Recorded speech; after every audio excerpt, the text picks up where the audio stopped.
draining into the swale. So.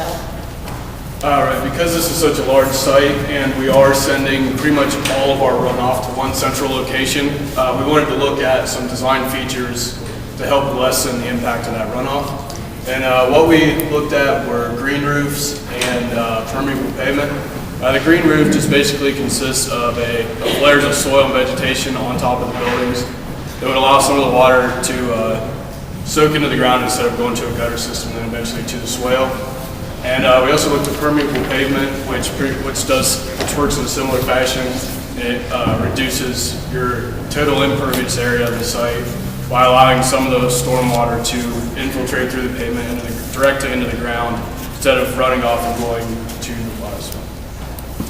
Okay, so that's part of really the implementation plan. The first one that I have listed is drainage, and that's the main thing that the engineers worked on, was the biofiltration swale to help me with the site slope, which was important to make sure that all of the water runoff didn't make it to the swale, and also the green roofs and the permeable pavement.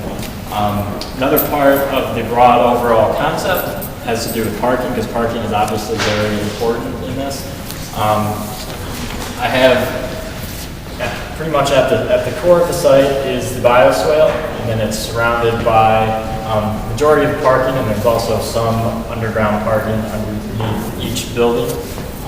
But I really intended to design each of these select parking lots as more than just a parking lot. They're all sunken 3 feet, which comes from a precedent from Mies at a park that he built in, I guess, just east of Detroit.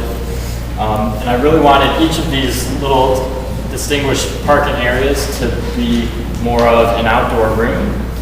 They're all surrounded with vegetation, which at the time it's built would be small, but eventually I sort of envisioned it as making them into little rooms with actually vegetated walls surrounding them. And then also they have permeable pavers, or maybe permeable asphalt he talked about. I would prefer pavers just to sort of give it sort of a unique feeling.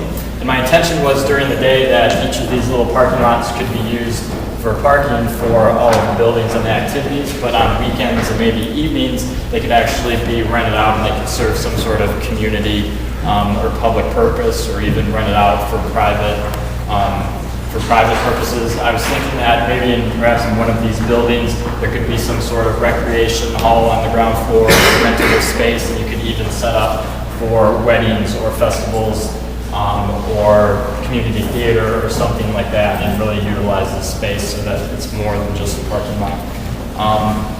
And then getting a little bit more into architecture, part of the implementation I think that's important for architecture is really utilizing daylighting.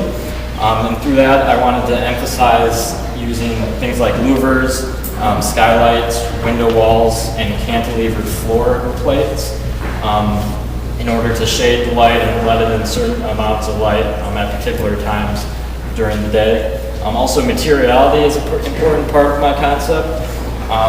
Materials, the bulk of the materials that I use are wood. I kind of envision wood louvers, and the buildings are primarily concrete and glass. And then, like I said, the parking lots are permeable pavers, and then the paths are pavers and also maybe pebbles or crushed stone, and then also a lot of native vegetation.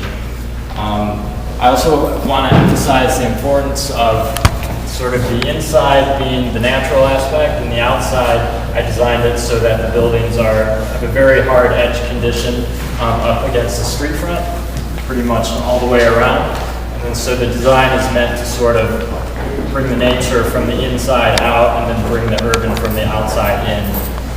That's also can be seen in sort of the grid that I formed the parking lots in. I kind of envisioned as normally where you'd have a street is actually vegetation and trails weaving through it, and then where the parking lots are where the actual urban atmosphere is, and really sort of a weaving type environment that weaves the natural in with the urban landscape. So again, dealing with the buildings, I think the visual connection is very important, and as it was from the start, part of his natural being.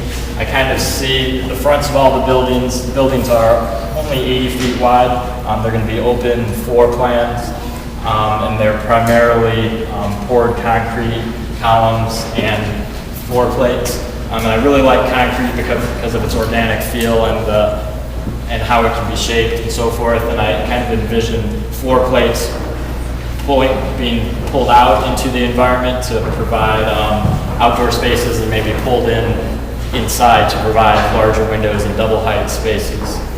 But the visual connection, like I said, just if you look at the second page, look at picture 7 and 8. Picture 7 is from the rec center, and I really like that picture because it shows the strong connection outside into the urban. And while you work out, you feel like you're in an urban campus and you can see the buildings around you.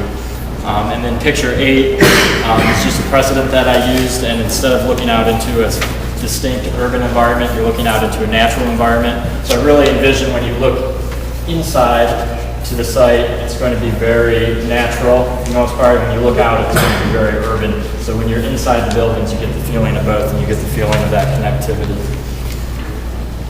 And then break into vegetation, giving you views and actually contact with trees when you're out on them.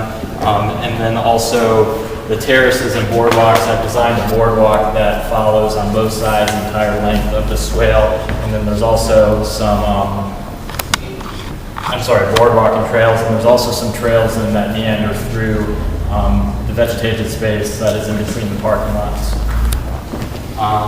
And then again, the outdoor rooms and the vegetated grid are another part of the physical connectivity.